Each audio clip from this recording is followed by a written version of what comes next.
ओम नमः शिवाय। जय माता दी। दोस्तों महालक्ष्मी व्रत जो 16 दिन का होता है, उसमें महालक्ष्मी व्रत की कथा भी करना आवश्यक होता है। शाम के समय हमें महालक्ष्मी व्रत की कथा करनी चाहिए या सुननी चाहिए, और इस कथा के करने का बहुत महत्व होता है। इस कथा को किए बिना हमारी जो पूजा होती है, हमारा जो व्रत होता है, कहीं ना कहीं अधूरा माना जाता है।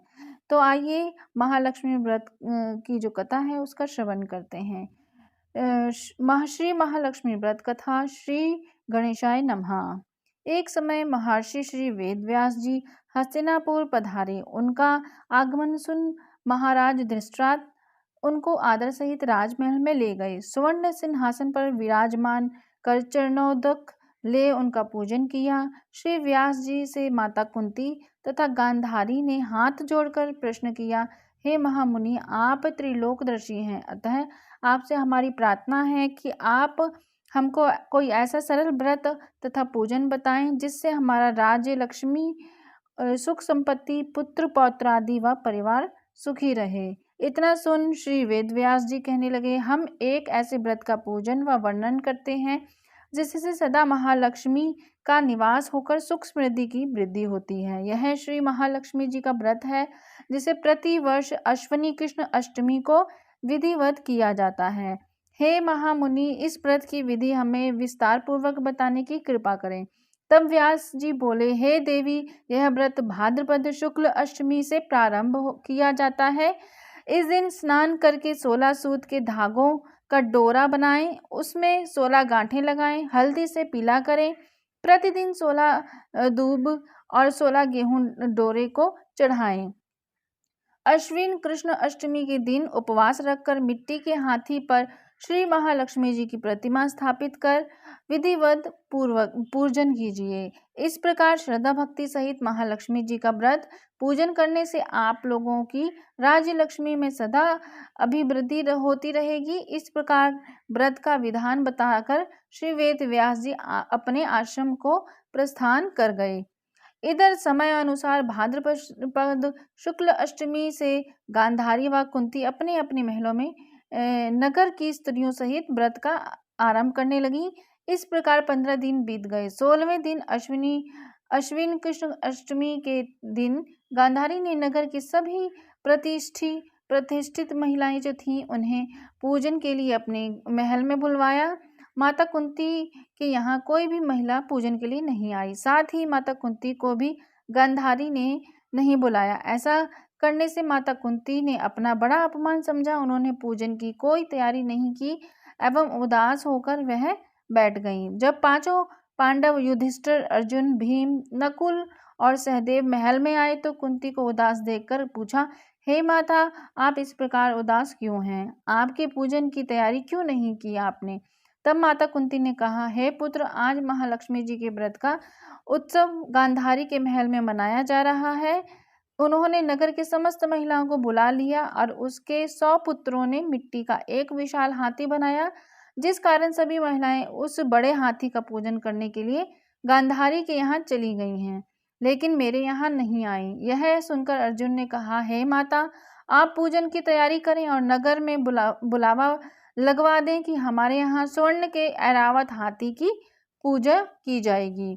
इधर माता कुंती ने नगर में ढिंडोरा पिटवा दिया और पूजा की विशाल तैयारी होने लगी। उधर अर्जुन ने बाण के द्वारा स्वर्ण से ऐरावत हाथी को बुलाया। इधर सारे नगर में शोर मच गया कि कुंती के महल में स्वर्ण के इंद्र का ऐरावत हाथी पृथ्वी पर उतरकर पूजा जाएगा। समाचार को सुनकर नगर के सभी नर नारी, बालक एवं वृद्धों की भीड़ इकट्ठी हो गई और उधर गांधारी के महल में हलचल मच गई। वहां एक साथ हुए इतने लोग, सभी महिलाएं अपनी अपनी थालियां लेकर कुंती के महल की ओर जाने लगीं। देखते ही देखते कुंती का सारा महल ठसाठस भर गया। माता कुंती ने ऐरावत को खड़ा करने के लिए अनेक रंगों के चौक पुरवाकर नवीन रेशमी वस्त्र बिछवा दिए। नगरवासी स्वागत की तैयारी में फूल माला, अबीर, गुलाल, केसर हाथों के लिए पंक्तिबद्ध खड़े रहे। जब स्वर्ग से ऐरावत हाथी पृथ्वी पर उतरने लगा तो उसके आभूषणों की ध्वनि गूंजने लगी। ऐरावत के दर्शन होते ही जय जयकार के नारे लगने लगे। सायंकाल के समय इंद्र का भेजा हुआ हाथी ऐरावत माता कुंती के भवन के चौक में उतर आया। तब सब नर नारियों ने पुष्पमाला, अबीर, गुलाल, केसर आदि सुगंधित पदार्थ चढ़ाकर उसका स्वागत किया। राज्य पुरोहित द्वारा ऐरावत पर महालक्ष्मी जी की मूर्ति स्थापित करके वेद मंत्रोच्चारण द्वारा पूजन किया गया। नगरवासियों ने भी महालक्ष्मी पूजन किया। फिर अनेक प्रकार के पकवान लेकर ऐरावत को खिलाया और यमुना का जल उसे पिलाया गया।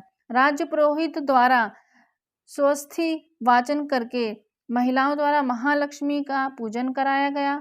16 गांठों वाला डोरा लक्ष्मी जी को चढ़ाकर अपने अपने हाथों में बांध लिया। ब्राह्मणों को भोजन कराया गया। दक्षिणा के रूप में स्वर्ण आभूषण वस्त्र दिए गए। तत्पश्चात महिलाओं ने मिलकर मधुर संगीत लहरिया के साथ भजन कीर्तन कर संपूर्ण रात्रि महालक्ष्मी व्रत का जागरण किया।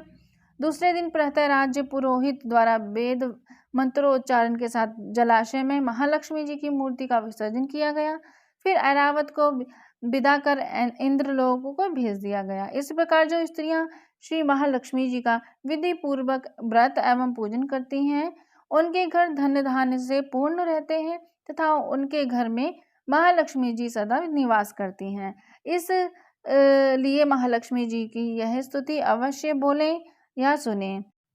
महालक्ष्मी नमस्तुभ्यं नमस्तुभ्यं सुरेश्वरी हरिप्रिये नमस्तुभ्यं नमस्तुभ्यं दयानिधि।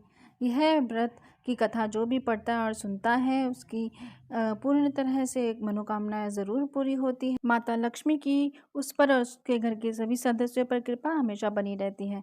वीडियो को लाइक कीजिए, कमेंट में जय माँ लक्ष्मी ज़रूर लिखिए और चैनल को सब्सक्राइब कीजिए और यह वीडियो औरों को भी शेयर कीजिए। तब तक के लिए ओम नमः शिवाय, जय माता दी।